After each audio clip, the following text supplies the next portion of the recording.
So in a couple seconds, I want to play for you a clip from Fox News and their guest, Dave Ramsey. And it is, even for Fox News, extremely tone deaf. Wait for it. Well, to start with, we need to understand we got $1.7 trillion in student loan debt. $192 billion out of that, not so much. Let's do some ratios, folks. If we're going to do math, we probably ought to play math. Now, on top of that, when you dig into it, the whole idea that student loans being forgiven is going to stimulate the economy, that assumes that people were getting ready to pay them off this year and instead would use that same $40,000 that they were getting ready to pay off their student loan and stimulate the economy with it. Again, that's economic hogwash. It's smoke and mirrors. It's simply not going to happen. Dave, I just think there's a moral hazard doing this. You're young, absolutely. You signed a financial contract. You have an obligation to pay that money back. Absolutely. Well, listen, there's some situations where folks are hurting, and this thing has it's gotten completely out of hand. Yeah. I mean, there are people's lives who have been destroyed by this program. Somebody needs some relief somewhere. I'm fine with that. But this has nothing to do with really helping people. This is a political gimme by progressives simply trying to buy votes. And we know that because when you go from $10,000 in forgiveness to $50,000 in forgiveness, the people who benefit are not lower income people. The vast majority of people that have an average income or less have less than $10,000 in student loan debt. Mm-hmm. The vast majority of people who would be blessed by moving it from 10 to 50 are high income earners. So again, this is all political rhetoric. It's not Dave, reality. You come from an interesting perspective. You talk to Americans across the country every day on your radio program. Yeah. What do you believe is the right number or the right answer for the next stimulus check? Well, I don't believe in a stimulus check because if $600 or $1,400 changes your life, you were pretty much screwed already. You got other issues going on. You have a career problem, you have a debt problem, you have a relationship problem, you have a mental health problem. Something else is going on if $600 changes your life. And that's not talking down to folks. I've been bankrupt. I've been broke. And I work with people every day who are hurting. I love people. I want people to be lifted up.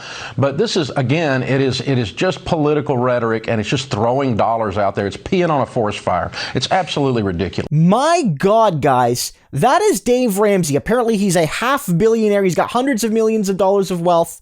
And he's saying to people, there's no point in canceling your student loan debt. And there's no point in sending you a $600 to $1,400 stimulus check. That's what this man is saying. He's basically saying with the stimulus checks, look, if you need $600 or $1,400, you're already screwed. You're already beyond saving, and there's no point in giving you an extra little bit of money to survive because it won't change your underlying condition. And then he also suggests that student loan debt being cut won't have a stimulative effect on the economy, which again is BS. Like, I want to make it clear here. Yeah, he's right to a degree that $600 or $1,400 once or $2,000 once won't solve the underlying issues of poverty and a lack of opportunity and a lack of security for the American working class. He's right.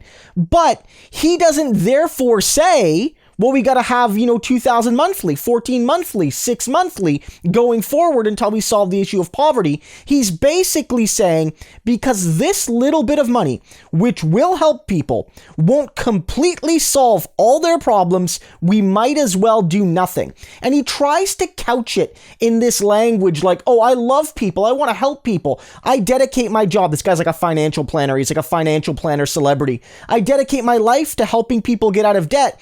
But, this is going to do nothing, and so it's just throwing money down a well. But that's not true. There are direct stimulative effects and survival effects. When you send people this money, they will spend it, the vast majority of people, because you're sending most of it to people that make 75 or under a year.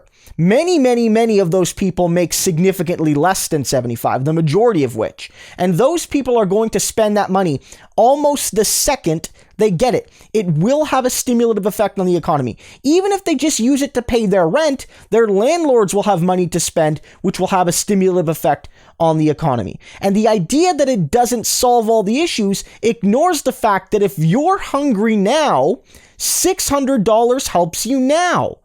And so, yes, we can have a broader discussion about how this doesn't go far enough And there needs to be maybe a guaranteed annual income, a basic income, guaranteed job program to help working class people survive and thrive long term. But these Republicans don't talk about that.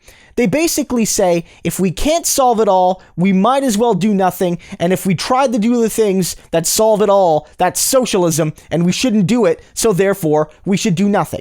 And he's also wrong about student loans here. Like, I get his argument. His argument is, okay, if you cancel somebody's $25K student loan debt, you cancel $25,000 worth of debt, they won't therefore go immediately and buy $25,000 of consumer goods, pumping money into the economy.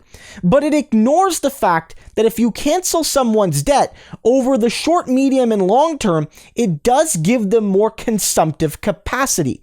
In the short term, if you're saddled by student loan debt and it's eliminated even partially, then you might have a few extra bucks a week to spend because you don't have to make student loan payments, or you don't have to make as many student loan payments. Say you save $100 a week, $200 a week. What could you do with that $200? You might save some of that money, but you might also buy more groceries. You might also get some more entertainment. You might be more likely to take a small trip, these sorts of things. And in the medium term, of course, if you're not saddled with student loan debt, you might be able to buy things like new furniture, a new television. You might have the ability for the first time to get a mortgage to buy your own house to stimulate the local real estate economy and build some long-term wealth capacity for you and your family and, your children, your grandchildren. This guy doesn't get it. Like, this is financial advice, disguising anti-working class propaganda. This is anti-working class propaganda, anti-poor propaganda, anti-government assistance propaganda, propped up as this sort of rational argument, but it isn't. This is Fox News talking to its audience like they're dumb. This is treating the vast majority of Fox News audiences, which are going to benefit from these checks. And many of them have kids that have student loan debt, from their university and college programs. This shows that people hate the poor. They basically want you to die if you're poor or if you're middle class. That's what he's saying. That's really what he's saying. If he's saying to you, if you have $600 to $1,400 of money and that helps you, then you're screwed anyway and we might as well do nothing. That's what he's saying. Never let Fox live it down. They fundamentally hate the poor and would rather them die than give a little bit of help.